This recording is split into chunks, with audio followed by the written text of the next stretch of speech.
Johnny Nellore Aushadhi chairman സ്ഥാനം രാജിവെച്ചു. ഒരു സീറ്റ് പോലും ഉറപ്പു നൽകാത്തതിൽ പ്രതിഷേധിച്ചാണ് ജോണി നെല്ലൂരിന്റെ രാജി. UDF-മായി ഇനി ഉഭയകക്ഷി ചർച്ചയ്ക്കില്ലെന്നും ജോണി നെല്ലൂർ വ്യക്തമാക്കി. കഴിഞ്ഞ തവണ നൽകിയ അങ്കമാലിക്കും പിറവത്തിനും പുറമെ കുട്ടനാട് അല്ലെങ്കിൽ ഉടുമ്പിൻചോല, കൊട്ടാരക്കര അല്ലെങ്കിൽ പുനലൂരാണ് കേരള കോൺഗ്രസ് ജേക്കബ് വിഭാഗം പുതുതായി ആവശ്യപ്പെട്ടത്. പക്ഷേ പിറവം മാത്രമേ നൽകുകയുള്ളൂ എന്ന നിലപാടിലാണ് കോൺഗ്രസ്. ഇതിൽ പ്രതിഷേധിച്ച പാർട്ടിക്ക് ലഭിച്ച ഔഷധി ചെയർമാൻ സ്ഥാനം രാജിവെച്ച UDF വിടാനൊരുങ്ങുകയാണ് പാർട്ടി ചെയർമാൻ കൂടിയായ ജോണി നെല്ലൂർ. പാർട്ടിയെ വലിയ തോതിൽ അപമാനിച്ചു. സീറ്റ് ചർച്ചയിൽ വ്യക്തിപരമായി എന്നെയും അധിക്ഷേപിച്ചു. UDF നേതൃത്വം UDF ഗവൺമെൻറ് അനുവദിച്ച് നൽകിയ ഔഷധി ചെയർമാൻ സ്ഥാനം ഞാനിപ്പോൾ രാജിവെക്കുകയാണ്. സീറ്റ് ചർച്ചകളിൽ ഇനി പങ്കെടുക്കുകയില്ലെന്ന് പറഞ്ഞ ജോണി നെല്ലൂർ അങ്കമാലിയിൽ താൻ മത്സരിക്കുകയാണെങ്കിൽ വൻ ഭൂരിപക്ഷത്തോടെ വിജയിക്കുമെന്നും വ്യക്തമാക്കി. ആവശ്യപ്പെട്ട സീറ്റ് ലഭിച്ചില്ലെങ്കിൽ പുതിയ നിലപാടുകളിലേക്ക് കടക്കുമെന്ന് മുന്നറിയിപ്പ് നൽകിയാണ് ജോണി നെല്ലൂർ വാർത്താസമ്മേളനം അവസാനിപ്പിച്ചത്. News bureau, Thiruvananthapuram. ജേക്കബ് വിഭാഗത്തിൽ പൊട്ടിത്തെറി രൂപപ്പെട്ടിരിക്കുന്നു. താൻ അറിയാതെയാണ് ജോണി നെല്ലൂർ ഔഷധി ചെയർമാൻ സ്ഥാനം രാജിവെച്ചതെന്ന് അനൂപ് ജേക്കബ് മന്ത്രി പ്രതികരിച്ചിരിക്കുന്നു. വിശദാംശങ്ങളുമായി സുനിൽ അരുമാനൂർ ചേരുന്നു. സുനിൽ, എന്തായാലും തെരഞ്ഞെടുപ്പ് അതിൻ്റെ ഓരോ ദിവസം എണ്ണും തോറും UDF-ലെ ഘടകകക്ഷികൾക്കിടയിൽ പൊട്ടിത്തെറി, ഘടകകക്ഷികൾക്ക് ഉള്ളിൽ തന്നെ മറ്റൊരു വിധത്തിലുള്ള പൊട്ടിത്തെറികളിലേക്ക് പോകുന്നു. എങ്ങനെയാണ് ഒരുപക്ഷെ ഇന്നിപ്പോൾ ജോണി നെല്ലൂരിൻ്റെ രാജിയുമായി ബന്ധപ്പെട്ടും ഒക്കെയുള്ള വിശദാംശങ്ങൾ? ജേക്കബ് വിഭാഗത്തിൽ പൊട്ടിത്തെറിയുടെ വക്കിൽ കാര്യങ്ങൾ പോകുന്നു എന്നുള്ളതാണ് നമുക്കിപ്പോൾ മനസ്സിലാക്കാൻ സാധിക്കുന്നത്. ഇതിന്റെ ഒരു പ്രതിഫലനമായിട്ടാണ് ഇപ്പോൾ ജോണി നെല്ലൂരും ജോണി നെല്ലൂർ രാജിവെച്ച നടപടിയെയും ജോണി നെല്ലൂരിന്റെ നിലപാടുകളെയും എതിർത്തുകൊണ്ട് പാർട്ടിയുടെ പാർലമെന്ററി പാർട്ടി നേതാവ് കൂടെയായ മന്ത്രി അനൂപ് ജേക്കബും രംഗത്തെത്തിയിരിക്കുന്നത്. തന്നോട് ആലോചിക്കാതെയാണ് ഇത്തരത്തിൽ രാജിവെച്ചത് എന്നാണ് പറയുന്നത്. പക്ഷെ നേരത്തെ ജോണി നെല്ലൂർ പറഞ്ഞത് മന്ത്രിയുമായി ഇക്കാര്യങ്ങളൊക്കെ പറഞ്ഞിരുന്നു. മന്ത്രിക്ക് തന്നെ ഈ UDF-നകത്തുള്ള നിലപാടിൽ അതൃപ്തിയുണ്ട് എന്നാണ് പറഞ്ഞിരുന്നത്. അത്തരത്തിൽ നോക്കുമ്പോൾ തീർച്ചയായും അനൂപ് ജേക്കബ് പിറവ സീറ്റ് മാത്രം മതി എന്നുള്ള രീതിയിലെങ്കിലും മുന്നോട്ട് പോകും എന്നുള്ളതാണ് നമുക്ക് മനസ്സിലാക്കാൻ സാധിക്കുന്നത്. അങ്കമാലി സീറ്റ് ലഭിച്ചാലും അത് ജോണി നെല്ലൂരിനാണ് നൽകേണ്ടി വരിക. അതുകൊണ്ട് തന്നെ അത് വിജയസാധ്യത ഉള്ളതല്ല എന്നുള്ളത് കോൺഗ്രസിന്റെ സമ്മർദ്ദം ഒരു ഭാഗത്തു നിന്നുണ്ട്. ആ സമ്മർദ്ദത്തിന് വിധേയനായിക്കൊണ്ട് അനൂപ് ജേക്കബ് മുന്നോട്ട് പോകുന്നു എന്നുള്ളതിന്റെ തെളിവ് തന്നെയാണ് ഇപ്പോൾ ഈ ഒരു പ്രസ്താവന. താൻ അറിയാതെയാണ് രാജിവെച്ചത് എന്നുള്ള തരത്തിലുള്ള പ്രസ്താവനയുമായി അനൂപ് ജേക്കബ് എത്തിയിരിക്കുന്നത്. ഇന്ന് നടത്താനിരുന്ന ചർച്ച, സീറ്റ് വിഭജനം സംബന്ധിച്ചുള്ള ചർച്ച 14-ാം തീയതിയിലേക്ക് മാറ്റിയിട്ടുമുണ്ട്. ഈ സീറ്റ് വിഭജനത്തിൽ ഏകപക്ഷീയമായ നിലപാടിലേക്ക് കോൺഗ്രസ് കടക്കുന്നു എന്നുള്ളത് മറ്റ് ഘടകകക്ഷികൾക്കിടയിലും അതിർത്തിയുണ്ട്. ഇന്നലെ നടന്ന ഉഭയകക്ഷി ചർച്ചകളിലൊന്നും തന്നെ തീരുമാനമായിട്ടില്ല എന്നുള്ളത് എന്തായാലും സുനിൽകുമാർ, ചുരുക്കത്തിൽ പറഞ്ഞാൽ ചെറു ഘടകകക്ഷികൾ പോലും പിളർപ്പിലേക്ക് പോകേണ്ട ഒരു സാഹചര്യം. അങ്ങനെയെങ്കിൽ പിളർപ്പിലേക്ക് പോകുന്നു. കാരണം മലപ്പുറം ജില്ലാ കമ്മിറ്റി എന്തായാലും പിരിച്ചുവിട്ട് കൂട്ടത്തോട് രാജിവെച്ച് പോകുന്നു. ജേക്കബ് ഗ്രൂപ്പ് ഒരു പിളർപ്പിനുള്ള സാധ്യതകൾ എന്തായാലും ഈ ഘട്ടത്തിൽ തള്ളിക്കളയാൻ കഴിയുന്നില്ല. തീർച്ചയായും ഒരു പിളർപ്പ് തന്നെയാണ് ഇപ്പോൾ നമുക്ക് പറയേണ്ടി വരിക. കാരണം ഇതിന്റെ മുന്നോടിയായിട്ട് തന്നെയാണ് വാർത്താ സമ്മേളനം നടത്തിക്കൊണ്ട് കാര്യങ്ങൾ വിശദീകരിക്കുകയും ചെയ്തത് ജോണി നെല്ലൂർ. തീർച്ചയായും അങ്ങനെയെങ്കിൽ UDF വിടും എന്നുള്ളത് തന്നെയാണ് നമുക്കിപ്പോൾ ഏറ്റവും അടുത്ത കേന്ദ്രങ്ങളിൽ നിന്ന് മനസ്സിലാക്കാൻ സാധിക്കുന്നത്. UDF വിട്ട് സ്വതന്ത്ര നിലപാടുകളുമായി മത്സരരംഗത്തേക്ക് വരും എന്നുള്ള ഒരു സൂചനയും ഇപ്പോൾ ലഭിക്കുന്നു. സുനിൽ അരുമാനൂരാണ് വിശദാംശങ്ങൾ നൽകിയത്. കൊല്ലത്ത് ലീഗിനെതിരെ RSPയുടെ പോസ്റ്റർ. ലീഗ് നേതാവ് യൂനിസ് കുഞ്ഞിന് നയവഞ്ചകനെന്ന് പോസ്റ്ററിൽ പറയുന്നു. യൂനിസ് കുഞ്ഞിനെ പാർട്ടിയിൽ നിന്ന് പുറത്താക്കണമെന്നും പോസ്റ്ററിൽ വ്യക്തമാക്കുന്നു. ഇതുവരെ നയവഞ്ചന ഒന്നും ഇതുവരെ കാണിച്ചിട്ടില്ല. പോസ്റ്ററെ സംബന്ധിച്ചുള്ള ഉറവിടം എന്താണെന്ന് എനിക്കറിയില്ല. അതിനകത്ത് മറ്റൊരു കാര്യം പറഞ്ഞേക്കുന്നത് 140 മണ്ഡലങ്ങളിലും ഉമ്മൻചാണ്ടിയും കുഞ്ഞാലിക്കുട്ടിയും അനുഭവിക്കുമെന്നാണ് പറഞ്ഞത്. എല്ലാവരും കൂടെ ഈ 140 വണ്ടിയിൽ കയറാൻ വേണ്ടി ഉള്ള RSPക്കാരുണ്ടോ എന്ന് എനിക്കറിയില്ല. കാരണം RSPയെ പറ്റി എല്ലാവർക്കും അറിയാം. നന്നേ ദുർബല, പിന്നെ ഗർഭിണി എന്ന് പറഞ്ഞ കണക്കാണ്. ആകെ ക്ഷീണിതരായിരുന്നു. പക്ഷേ ഇപ്പോൾ അതിൽ നിന്ന് ഒരു ഭാഗം പിരിഞ്ഞു. കാരണം ഇപ്പോഴും 11 നിയോജക മണ്ഡലങ്ങളിലും മുസ്ലിം ലീഗിനെയും RSPയും വേണ്ടി വന്നാലൊന്ന് പരിശോധിക്കാൻ അതിന് കോൺഗ്രസ് തയ്യാറാകുകയാണെങ്കിൽ അതിനെ ഞാൻ വെല്ലുവിളിക്കാം.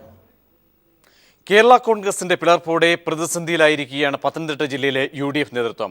കേരള കോൺഗ്രസ് മത്സരിക്കുന്ന തിരുവല്ല മണ്ഡലത്തിൽ ശക്തനായ ഒരു സ്ഥാനാർത്ഥിയെ നിർത്താൻ പോലും സാധിക്കുമോ എന്ന സംശയത്തിലാണ് UDF. അതിനിടെ സീറ്റ് കോൺഗ്രസ് ഏറ്റെടുക്കണമെന്നാവശ്യപ്പെട്ട് യൂത്ത് കോൺഗ്രസ് രംഗത്തെത്തി. പത്തനംതിട്ട ജില്ലയിൽ UDF ഘടകകക്ഷികൾക്ക് നൽകിയ ഏക സീറ്റാണ് തിരുവല്ല. കേരള കോൺഗ്രസ് എം ആണ് കഴിഞ്ഞ കുറെ കാലങ്ങളായി ഈ സീറ്റിൽ മത്സരിക്കുന്നതും. ഇത്തവണ ജോസഫ് എം പുതുശ്ശേരിയായിരുന്നു മത്സരത്തിന് തയ്യാറായത്. അതിനിടയിലാണ് കോൺഗ്രസ് എം പിളർന്നതും. ജില്ലയിൽ നല്ലൊരു വിഭാഗം പ്രവർത്തകരും നേതാക്കളും ഫ്രാൻസിസ് ജോർജിനോടൊപ്പം ചേർന്നു. ഈ ഒരു സാഹചര്യത്തിൽ തിരുവല്ല മണ്ഡലത്തിൽ കേരള കോൺഗ്രസിന് വലിയ ഒരു പരാജയം നേരിടേണ്ടി വരുമെന്നാണ് UDF കണക്കുകൂട്ടൽ. അതിനിടെ തിരുവല്ല മണ്ഡലം കോൺഗ്രസ് ഏറ്റെടുക്കണമെന്നാവശ്യപ്പെട്ട് യൂത്ത് കോൺഗ്രസ് രംഗത്തെത്തുകയും ചെയ്തു. കാലങ്ങളായി ഇടതുപക്ഷം വിജയിക്കുന്നിവിടെ ഇത്തവണ ഈ പ്രത്യേക സാഹചര്യത്തിൽ ജോസഫ് എം പുതുശ്ശേരി മത്സരിക്കുമോ എന്നത് ഏവരും ഉറ്റുനോക്കുന്നതാണ്. News bureau, Pathanamthitta. അരൂർ മണ്ഡലത്തിലെ കോൺഗ്രസ് സ്ഥാനാർത്ഥികളെ അവഗണിച്ച് പുറത്തുനിന്നുള്ള സ്ഥാനാർത്ഥികളെ കൊണ്ടുവരാനുള്ള KPCC നീക്കത്തിനെതിരെ കോൺഗ്രസിനുള്ളിൽ പ്രതിഷേധം ശക്തം. കഴിഞ്ഞ തവണ 15,000-ത്തിലധികം വോട്ടുകൾ വാങ്ങി പരാജയപ്പെട്ട കോൺഗ്രസ് നേതാക്കളെ ഒഴിവാക്കണമെന്ന പരാതി നിലനിൽക്കുന്നതിനിടയിലാണ് പുതിയ നീക്കം നടക്കുന്നത്. തിരഞ്ഞെടുപ്പുമായി ബന്ധപ്പെട്ട് ആലപ്പുഴ ജില്ലയിലെ കോൺഗ്രസ് പട്ടിക പൂർത്തിയാകും മുൻപ് തന്നെ കോൺഗ്രസിനുള്ളിൽ തർക്കം രൂക്ഷമാകുന്നു. ജില്ലയിലെ 9 സീറ്റുകളിൽ 5 മാത്രമാണ് കോൺഗ്രസിന്റെ പുതിയ സ്ഥാനാർത്ഥികൾ ഇത്തവണ മത്സരിക്കാനൊരുങ്ങുന്നത്. KPCC പട്ടിക പ്രകാരം അരൂരിൽ സിനിമാ നടൻ സിദ്ദീഖ് മത്സരിക്കാനെത്തുമെന്ന വാർത്തകൾക്കെതിരെ കോൺഗ്രസ് നേതാക്കൾ തന്നെ രംഗത്ത് വന്നു കഴിഞ്ഞു.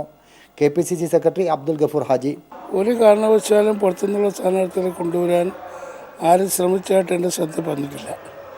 സിദ്ദീഖിൻ്റെ പേര് കേൾക്കുന്നുണ്ട്.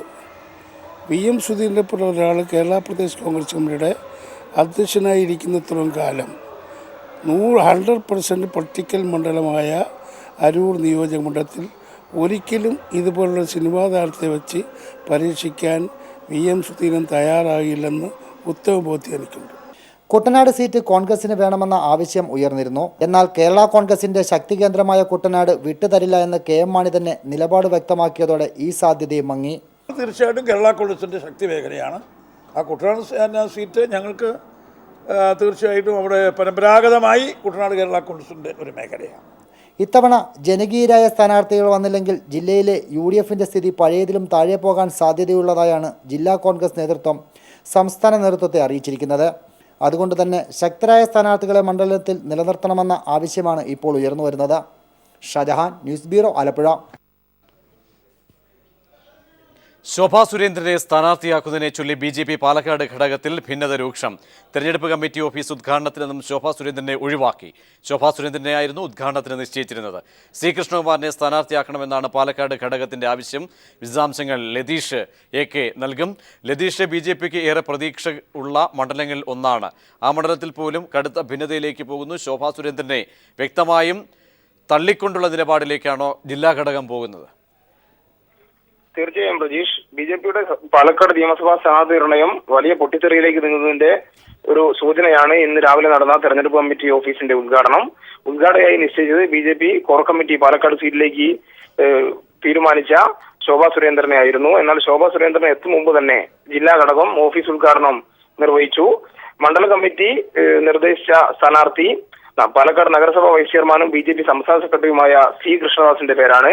എന്നാൽ RSSന്റെ ഒരു നിർദ്ദേശപ്രകാരം BJP കോർ കമ്മിറ്റി അംഗം കൂടിയായ ശോഭാ സുരേന്ദ്രൻ പാലക്കാട് സീറ്റിലേക്ക് അവർ തീരുമാനിക്കുകയായിരുന്നു. കോർ കമ്മിറ്റി അംഗങ്ങൾ അവരവരുടെ സീറ്റ് യഥേഷ്ടം തിരഞ്ഞെടുത്തതിലും BJPക്കുള്ളിൽ വലിയ അതൃപ്തിയുണ്ട്.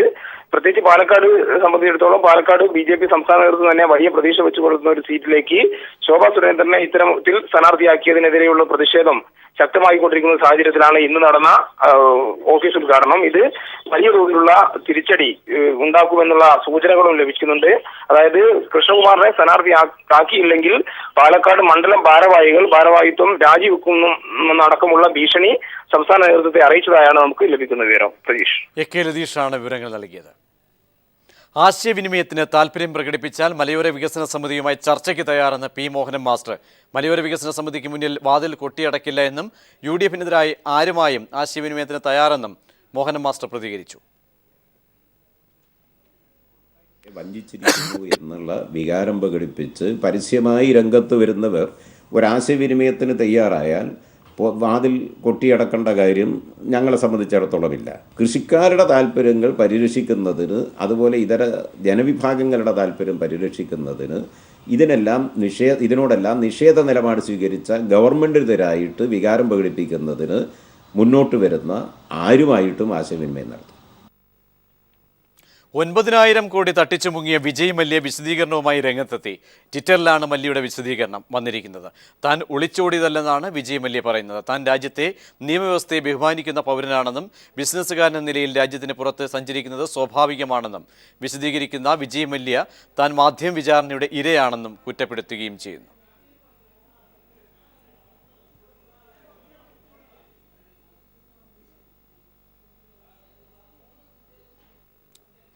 ഓൺലൈൻ ടാക്സി രംഗത്തേക്ക് ഒരു കൊച്ചി മാതൃക.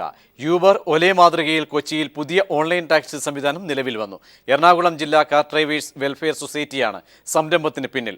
കേരള ടാക്സി എന്ന് പേരിട്ടിരിക്കുന്ന പദ്ധതിയുടെ ലോഗോ പ്രകാശനവും വെബ്സൈറ്റ് ഉദ്ഘാടനവും CPIM എറണാകുളം ജില്ലാ സെക്രട്ടറി P. രാജീവ് നിർവഹിച്ചു.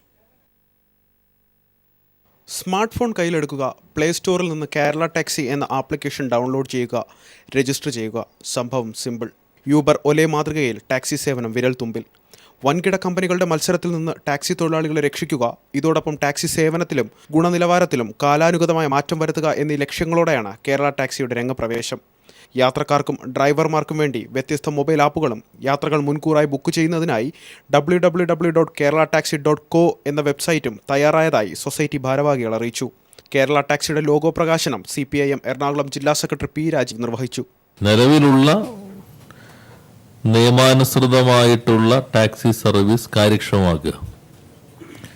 ഇപ്പോൾ ഓൺലൈൻ ടാക്സികളുടെ ഒരു പ്രശ്നം നിയമവിരുദ്ധമാണെന്നുള്ളതാണ്. കാരണം കേരളത്തിൽ ടാക്സിയായിട്ട് ഓടണമെങ്കിൽ ടാക്സി പെർമിറ്റ് എടുക്കണം. അതുപോലെ ജുഡീഷ്യൽ കമ്മീഷൻ നിശ്ചയിച്ചിട്ടുള്ള റേറ്റ് ഉണ്ട്. പരീക്ഷണാടിസ്ഥാനത്തിൽ 100 ഡ്രൈവർമാരാണ് പദ്ധതിയിലുള്ളതെങ്കിലും പിന്നീട് 3000-ഓളം പേരിലേക്ക് വ്യാപിപ്പിക്കും. ഉപഭോക്താക്കൾക്കായി ഓൺലൈൻ പേയ്മെൻറ്റ് സൗകര്യവും ഒരുക്കിയിട്ടുണ്ട്.